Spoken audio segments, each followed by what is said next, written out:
네, 북한 김정은 제1위원장이 아직도 군부의 계급장을 뗐다, 또 붙였다 하는 계급장 정치를 이어가고 있습니다. 숙청됐던 마원춘의 계급이 강등이 된 채로 복귀를 했고 또 강등됐던 주요 인사들이 재진급한 것으로 확인이 되고 있습니다. 김정은의 또 하나밖에 없는 여동생 김여정이 경호 실수를 했다 이런 얘기까지 들리는데요. 어떻게 된 일인지 오늘 짚어보도록 하겠습니다. 국가안보전략연구원의 문성묵 통일전략센터장 나오셨고요.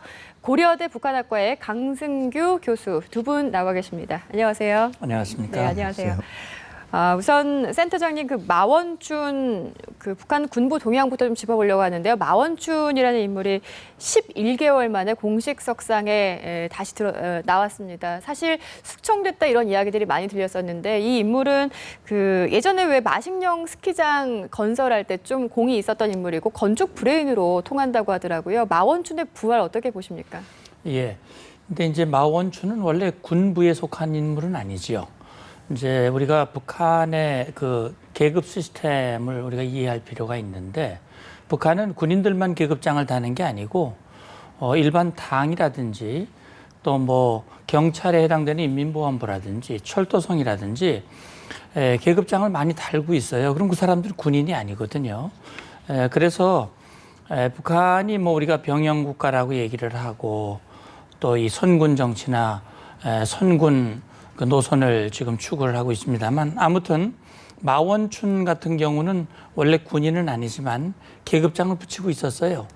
그러니까 지금 이제 방금 보도에 나왔던 바대로 소장 계급장을 달고 다시 나타났다. 네. 원래는 별 2계단 중장이었는데 그래서 지금 이제 마원춘 같은 경우는 말씀하셨듯이 김정은 정권 들어와서 김정은에게 가장 신임을 받았던 인물 중에 하나로 네. 알고 있어요.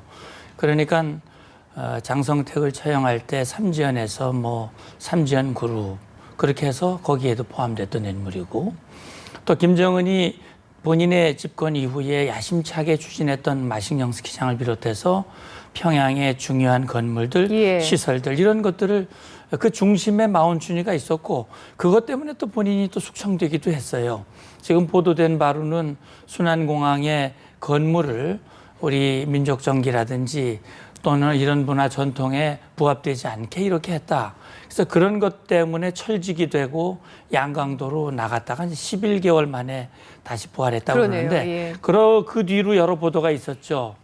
뭐 복직에 충격을 받아서 뭐 사망을 했다는 그런 보도도 있었습니다만 이제 사실이 아닌 걸로 이제 그러네요. 확인이 됐고요. 예. 그래서 아마도 제가 생각할 땐 마원춘의 과오가 장성택이나 현영철과 같이 그런 김정은에게 도전했다기보다는 실수에 의한 그런 철직으로 봐야 될 것 같고 아직 김정은에게 마원춘은 쓸모가 있고 네. 또 그만큼 신뢰감을 가지고 있는 그런 반증이 아닐까 네. 그런 생각을 해봅니다. 예. 이제 말씀 주신 대로 11개월 만에 소장으로 강등돼서 이제 현업으로 복귀하게 되는데요. 그 이번에 등장한 장소가 김정은 위원장이 그 수해복구 현장에 굉장히 애를 많이 쓰고 있지 않습니까? 거기에 같이 대동을 하면서 11개월 만에 공식 석상에 나오게 된 거거든요. 그 마원춘을 수해복구 현장에 같이 좀 대동했다는 거는 무언의 좀 메시지가 있을까요? 수해복구 현장이 지금 김정은한테는 굉장히 중요한 부분이죠. 그렇죠. 우리 10월 10일 날 당창건 70주년 전에 네. 벌써 지난달에 가서 그걸 다 복구해라 하고 그 또 다시 한번 간 거거든요. 가서 뭐 자기가 먼저 살림집도 봐야 되고 자기가 수해를 당해서 잠을 못 이룰 정도다 뭐 그렇게 하면서 인민들을 사랑하는 어떤 그런 모습을 보여주면서 마원춘을 지금 다시 이렇게 등용을 하면서 어떤 그런 포용의 정치도 같이 보여주고 여러 가지 복합적인 면에서 지금 너무나 자신이 판단해서 공포 정치를 했다, 그죠? 하고 또 여러 가지 그런 억압 정치를 해왔기 때문에 이런 부분에서 한번 그런 걸 보여주면서 또 10월 10일 날 여러 또 다른 나라에서도 많이 오지 않습니까? 외국에 온 그런 인사들한테도 자기가 이렇게 포용력도 있고 애민 정치도 하고. 이렇게 또 강등됐던 사람도 다시 불러들인다. 그런 면이 하나 있고요. 또 다르게 보면은 그 마원춘이가 이 후원을 받는데 경제적으로 후원 받는데 상당한 소질이 있답니다. 그래서 또 오랫동안 그걸 해왔기 때문에 그래서 네. 아마 경제적으로 상당히 김정은이가 좀 어려운 상태이기 때문에 마원추를 등용해서 경제적으로도 또 도움을 받고 또 기본적으로 또 실력이 있으니까 그 실력을 잘 이용하려고 이번에 다시 데려온 것 같습니다. 김정은의 총애를 받고 있기는 한 것 같습니다. 그렇죠? 그렇습니다. 예, 능력을 좀 인정해주는 부분이 있는 것 같은데 마원춘 이야기 이제 복귀 이야기를 하고 있지만 사실 좀 계급장 정치라고 해서 계급장이 거의 춤을 춘다라고 할 정도로 승진과 강등을 반복하는 주요 인사들이 굉장히 많은데요. 마원춘 말고도 이제 윤동현, 강표영 인민무력부 부부장 이 사람들은 특히나 뭐 한두 차례가 아니라 굉장히 여러 차례 승진과 강등을 반복했다고 하거든요. 우선 어떤 인물인지 좀 짚어주실까요? 예, 지금 이제 두 사람에 관한 인적 신상 자료가 이렇게 자세히 나와 있지는 않아요. 예. 다만 이 사람들이 이제 언제 장령으로 승진을 했고 진급을 했다가 또 다시 강등이 됐다가 다시 올라갔다 내려갔다 하는 이제 그런 얘기들이 나오는데 이 사람들의 직책이 이제 인민무력부의 이제 부부장인데 우리를 말하면 이제 국방부와 유사한 조직이지만 북한은 우리와 또 다르죠. 그러니까 인민무력부가 주로 북한의 그 군수라든지 행정이라든지 군의 대외 업무 이런 것들을 주로 담당하는 부서가 이제 인민무력부고 거기에 부부장급이라고 할 것 같으면 우리의 차관은 아닌 것 같고요. 아마 제가 볼 때는 제1부부장 정도면 아마 차관이라고 얘기할 수 있지만 여기 부부장이면은 우리의 실장급이나 차관복급 또는 국장급 아마 이 정도인 네. 것 같아요. 그러니까 계급이 중장 또는 상장 이 정도가 되는 것 같고 아마 대외 업무 또는 군수 행정 업무 이런 것들이 담당했던 것 같고요. 지금 여기 나오는 윤동현이라고 하는 인물은 최근 수년간에 7번이나 이 승진과 강등을 반복했다고 그러고 네. 이번에 이제 승진된 계급으로 이제 나왔다고 그러는데 한 4년 사이에 그런 거잖아요. 그렇죠. 예. 그런 걸로 봤을 때 그러면 북한의 계급을 우리의 계급과 유사하게 봐야 될 것인가?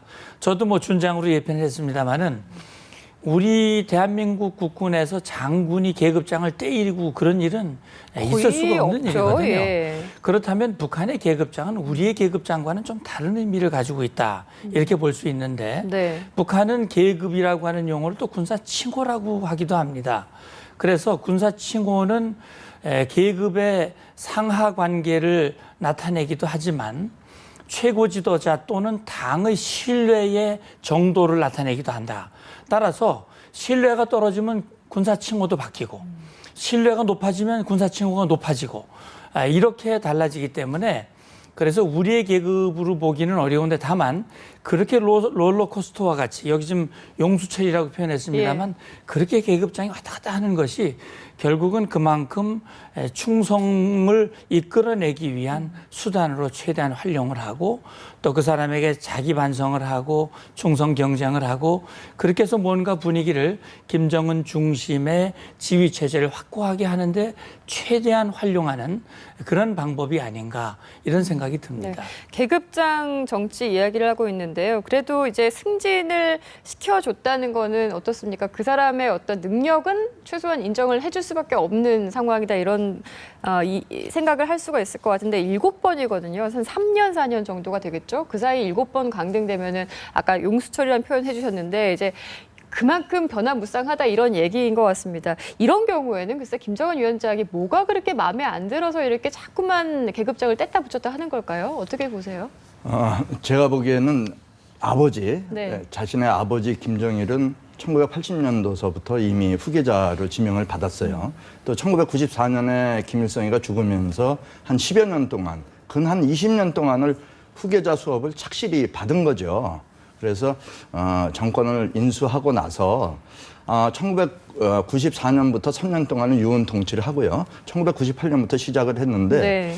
시작하면서 아마 인민군대가 쿠데타를 할 수 있는 가장 그 위험한 부분이다 이렇게 판단을 한 것 같아요. 물론 뭐 여러 가지 상황이 있었겠지만 그래서 성군 정치를 표방을 그때부터 하지 않았습니까? 1998년부터. 그래서 여태까지 10여 년 동안 그걸 해갖고 온 거거든요. 네. 온 상태에서 2012년도에 이제 김정은이가 정권을 잡게 되죠. 김정은이가 정권을 잡았는데 그 전에 2010년부터 한 2년 동안 후계자 수업을 한 거예요. 네. 아버지는 20년, 자기는 2년. 2년 동안에 후계자 수업을 하고 정권을 딱 받았는데 보니까 성군 정치를 아버지가 10여 년 동안 한 게 너무나 비대해진 거죠. 너무나 비대해진 거예요.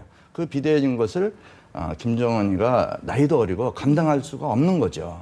그러다 보니까 이제 계급장을 낮췄다 놓쳤다 하면서 계속 그런 정치를 해가면서 그 충성심을 유도를 하면서 여태까지 한 40%가 갈렸다고 합니다. 그 위에 그러니까요. 그 고위층 예. 군대에서 고위 군부만 예, 그런 고위 거죠. 군부. 예. 이제 그러면서 점차 군에서 당으로 그 중심을 옮기려고 지금 노력을 하고 있는 상황이죠. 근데 그게 과연 앞으로 지속이 될 것인가는 우리가 좀 두고 그러게요. 봐야 되겠는데 단기적으로는 효과를 얻을 수 있겠지만은 아마 장기적으로는 어떤 그런 엘리트층의 분열, 그다음에 네. 충성심이 와해가 되면서 김정은 정권이 아직도 네. 중심을 못 잡고 있는데 더더군다나 더 어려워질 것으로 예상되고 있습니다. 그 실제로 내부적으로 센터장님 그 불만들이 많다고 이렇게 얘기가 전해지고 있는데 이런 들쑥날쑥하게 위기감을 주는 것들이 본인에게 도움이 될까요? 그렇죠. 그러니까 자기가 계급이 이제 진급인데 언제 계급이 잘릴지 모르고 언제 그 자리에서 철직이 될지 모르고 네. 또 언제 어느 때 정말 현영철과 같은 그런 그 죽음이 자기에게도 올 수 있다라고 하는 그런 생각을 갖는다면 전면에 나서기도 힘들고 뭔가 일을 만들어서 하기도 어렵고 그런 것이 결국 눈치 보는 그런 분위기로 가게 되고 내부적으로 단결보다는 그것이 분열로 이어질 위험이 있는 것이죠. 그러니까 지금 김영철 같은 경우도 보면 계급이 올라갔다 내려갔다 이런 식으로 됐고 무엇보다 계급보다도 지금 북한의 인민무력부장이라든지 총참모장이라든지 군의 최고위 인사들의 보직 교체가 너무 자주 있는 거예요. 그러게요. 예. 그거는 김일성이나 아버지 김정일 때와는 전혀 다른 것이거든요. 선대도 그렇게 그런 일이 있었긴 하잖아요. 근데 이게 너무 잦으니까. 예, 너무 자주 일어나기 네. 때문에 그것이 결과적으로는 김정은은 자기 중심의 충성 경쟁을 유도하고 이 권력을 확고하게 하기 위한 목적으로 하는 것이 그렇겠죠. 오히려 예. 결과적으로는 더 불안하게 만드는 그런 결과를 가져올 수도 있기 때문에 아마도 지금 이제 이 수년 동안 본인 중심의 확고한 체제가 어느 정도 이루어지고 인물에 대한 검증이라든지 그런 것이 안정이 된다면 아마 최근 수년간에 있었던 이런 형태가 앞으로는 좀 바뀔 가능성도 있지 않을까 하는 생각도 해봅니다. 네, 알겠습니다. 저희가 화제를 살짝 좀 바꿔볼게요. 10월 10일 이제 거의 며칠 안 남았거든요.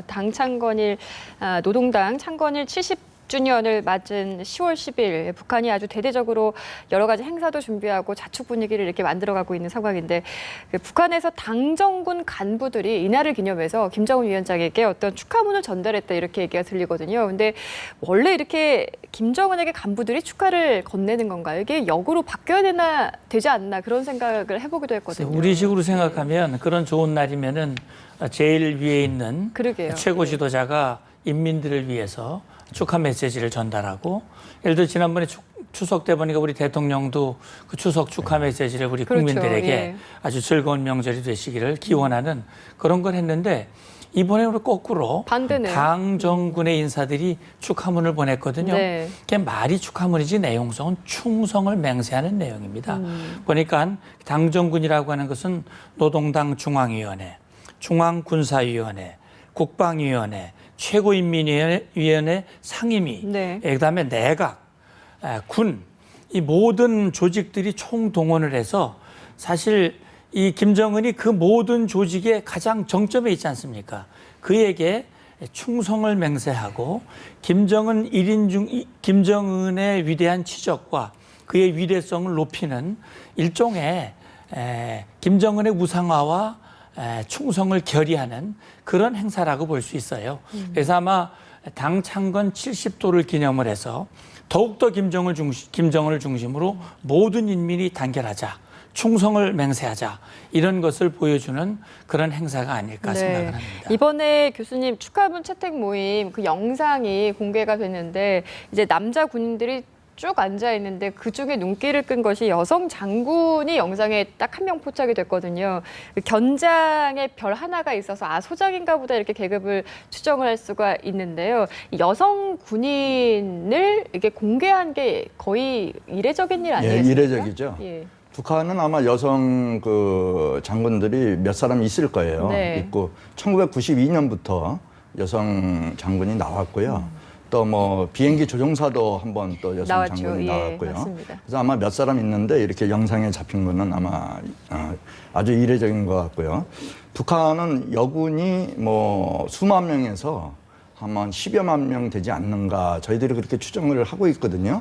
근데 우리 한국은 뭐 거꾸로 한 10,000명이 안 되는 것 같습니다. 그러다 보니까 여군 그 스타가 네. 장군이 나오는 게 2000년에 처음 나왔었죠. 그래서 북한보다는 여군이 상당히 부족한 실정이고 실제적으로 북한의 여군들은 한 7년 정도 자기가 자원해서 근무를 한다고 합니다. 뭐 고사포 부대에도 가고요. 뭐 남자들이 할 수 있는 그런 부분에서 다 일을 하는데 그걸 하고 제대를 하게 되면 노동당원이 될 수 있는 좋은 여건을 획득하기 때문에 여성들이 지원해서 가는 경우가 많이 있다고 합니다. 결국 뭐 우리 여군하고 비교해 보면 상당히 좀 그 무력도 좋고 네. 또 여러 가지 또 우리보다는 좀 강하다고 볼 수 있는데 또 질적인 문제를 보면은 또 우리 여군들이 상당히 강할 수도 있겠죠. 예, 그 센터장님 김여정 위원장의 여동생인데요. 김여정 이야기를 좀 해보겠습니다. 김여정이 이제 오빠인 김정은 위원장의 어떤 이미지를 좀 만드는데 굉장히 좀 공을 많이 세우고 있다 이런 얘기들이 들리는데요.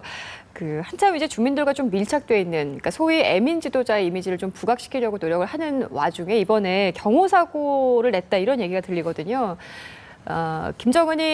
김여정이 기획한 행사에서 김정은 위원장이 이렇게 주민들에게 둘러싸여서 경호원이 제지하고 이런 일이 있었다고 하거든요. 어떻게 보셨습니까 이번에? 예, 저도 그걸 보고선 이것이 이제 실수인지 아니면 뭐 다른 어떤 이유가 있는지 정확히 알 수는 없겠습니다만 네. 아무튼 김여정은 이 김정은의 유일한 여동생으로서 김정은의 이미지 메이커 역할을 그동안 쭉 해왔고요. 특히 지금 이제 직책이 부부장으로 소개가 되고 있는데 아마 선전선동부의 부부장이 아닐까 예. 이렇게 보는데 선전선동부라고 하는 것이 결국 김정은의 우상화, 1인 지배 체제를 강화하기 위한 선전선동을 담당하고 있는 것이거든요. 그러면서 이제 서기실 실장을 하고 있다는 그런 또 추정도 있어요. 이번 같은 경우 김정은의 모든 동선과 김정은의 발언이라든지 이런 것들을 이제 김여정이 컨트롤을 하는데 아마도 지금 그동안 쭉 김정은이 집권 이후에 보여주는 것은 할아버지 따라 배우기, 그다음에 주민들에게 가까이 가는 네. 모습, 또 아버지와는 달리 부인 리설주를 대동을 해서 뭔가 새로운 이미지를 보여주려고 애를 쓰는데 이번 같은 경우도 주민들에게 직접 들어가서 함께하는 그런 모습들을 자꾸 보여주다 보니까 결국 그 가운데서 주민들에게 둘러싸여서 자칫 잘못하면 김정은에게 위해가 될 수도 있는 그런 상황이 연출이 되고 네. 그러다 보니까 경호원들이 급작이 이 주민들과 김정은을 떼어놓고 에워싸는 네. 그런 모습들이 이제 포착이 됐는데 아무튼 그것이 실수인 것인지 그것인지는 잘 모르겠습니다만 아무튼 김여정의 그 노력 그런 것들이 일면을 볼 수 있는 장면이 아닐까 네. 봅니다. 실수가 만약에 아니라면 연출된 모습일 수도 있다는 가능성에 예, 대해서 그럴 말씀을. 가능성도 배제할 수는 없는데 그렇습니까? 아무튼 예. 사고는 안 났으니까요. 예. 이게 좀 의외였던 게요. 보통 이제 북한에서 어떤 김정은 위원장의 시찰 모습이라든가 그 공개 활동을 영상을 내보낼 때 편집을 하고 그 추려서 내보내야 될 것만 내보내잖아요. 근데 이번에 어떻게 보면 좀 급작스럽고 위험에 노출됐던 그 상황을 그냥 편집 없이 그냥 내보냈어요. 여기에 또 어떤 의도가 깔렸지 않았을까 이런 생각을 해보는데요. 저도 그게 참 의아스러웠는데요. 수많은 군중을 이제 김정은이가 걸어가면서 사진을 이렇게 찍는 거예요. 예, 한 집단 예. 찍고 한 집단 찍고 이렇게 찍는데 아마 사전에 북한의 특성상 그 주민들을 전혀 움직이지 못하게 막을 수가 있었겠죠. 김정은이 가면은 과거대로 뭐 한두 사람만 악수를 하고 사진을 찍고 이런 형태를 보일 수 있었는데 아마 요번에는 이렇게 사진 찍으러 오면은 여러분들이 환호도 하고 이렇게 지지를 하는 모습을 보여도 된다. 아마 사전에 그런 지시가 내려간 것 같습니다. 제가 보기에는. 그런데 그게 좀 오버가 된 거죠. 오버가 돼서 경호원들이 막고 했는데 실제적으로 그러한 부분을 또 이렇게 여과 없이 방영을 했다는 것은 지금 북한은 김정은의 어떤 애민 정신 또 포용 정신 이런 것들이 10월 10일을 전후에서 반드시 보여줘야 되는 입장이기 때문에 여러 인권 문제도 있고 국제적으로 또 많이 고립이 되지 않았습니까? 그런 걸 좀 희석시키려면 이렇게 좀 둘러싸여서 이렇게 접촉하는 그런 네. 모습을 보여줘야 되기 때문에 그런 부분을 할 수 없이 방영을 했다고 저는 판단이 됩니다. 그렇습니다. 네. 저희가 이제 마지막으로 중국과 또 북한 간의 관계 그걸 좀 짧게 좀 여쭤보려고 하는데 10월 10일을 맞아서 중국에서 파격적인 인사를 파견하죠. 그 당설 5위라고 하는 류인산을 보내고 또 하나가 이제 김정은 위원장이 이제 북한에서 하고 있는 의무 교육제에 대해서 좀 찬양하는 호평하는 글을 좀 인민일보에 이런 내용을 좀 올렸다고 합니다. 중국의 어떤 뭐라고 할까요? 좀 속내라고 할까요? 그 진정성에 대해서는 어떻게 보십니까? 예. 아무튼 이제 10월 10일 당창건 70주년을 앞두고 또 축하 사절을 보내고 있고요. 중국으로서는 북한과의 냉랭했던 관계를 회복시키는 그런 어떤 계기로 만들고 싶은 그런 마음이 아마 있을 거예요. 그런 차원에서 김정은이 한 여러 가지 지적 중에서 저는 오히려 김정은은 아마 더 어디 그 자기가 했던 위대한 공사라든지 건설이라든지 이런 걸 좀 칭찬을 받고 싶었는지 모르겠는데 지금 이제 교육을 칭찬하고 있거든요. 네. 김정은이 들어와서 12년제 의무 교육을 이제 채택을 했는데 이 북한의 미래를 위해서는 교육에 투자를 해야 된다 그러는데 그게 과연 중요한 것은 의무 교육 기간을 늘린다고 해서 교육이 좋아질지 교육의 질이나 내용이나 이런 것이 중요한데 정말 김정은이가 이 바른 교육을 시키는 그런 지도자가 됐으면 좋겠다 하는 생각이 들어요. 중국에서 글쎄 어떤 생각을 하고 있을까요? 뭔가 좀 북한과의 관계를 좀 개선하고자 하는 의지가 담긴 것인지 어떻게 평가하시는지요? 제가 보기에는 이번에 우리가 다 예상을 하지 않았습니까? 장거리 미사일을 발사를 할 것이다. 네네네. 축포 형식으로 당창건 70주년에 쏠 예. 것이다 했는데 쏘지 않았어요. 그런 부분에서 아마 중국 입장에서는 대국 입장에서 북한이 그렇게 안 쏘고 뭔가 좀 변화가 되는구나. 그 부분을 상당히 높이 산 것 같습니다. 예. 그래서 5위 정도 되는 그런 분도 보내고 여러 가지 화해 제스처를 취하는 것은 북한이 그런 변화를 중국에서 아주 좋게 생각하고 앞으로도 그런 변화가 계속 지속되길 바라는 그런 심정인 것 같습니다. 네, 알겠습니다. 이렇게 해서 문성묵 통일전략센터장 그리고 강승규 교수와 함께했습니다. 고맙습니다. 감사합니다. 네.